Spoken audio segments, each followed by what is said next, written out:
9 દિવસની નવયાત્રા પછી માતા કંઈક મેળવી રહી છે. 9 દિવસ માતાએ મૌન રાખ્યું, મતલબ સંયમ શીખ્યો. માતાએ ઉપવાસ કર્યો, મતલબ પોતાની વૃત્તિઓને કાબૂમાં રાખી. માતાએ જાગરણ કર્યું. કયું જાગરણ?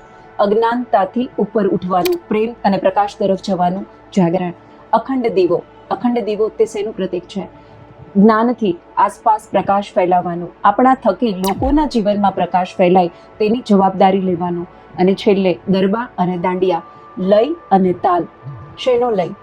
સ્વ સાથેનો લય, પોતાના પરિવારના સભ્યો સાથેનો લય, સમાજ સાથે લય, રાષ્ટ્ર સાથે લય, આ વિશ્વ સાથે, આ બ્રહ્માંડની સાથેનો એક લય, પ્રકૃતિ સાથેનો એક લય અને પોતાની પરંપરા અને સંસ્કૃતિ સાથેનો લય.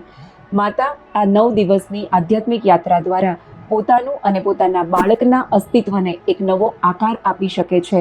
અને આ જ છે તેનો વિજય, અને આ જ છે ગર્ભવતી માતાની વિજયાદશમી.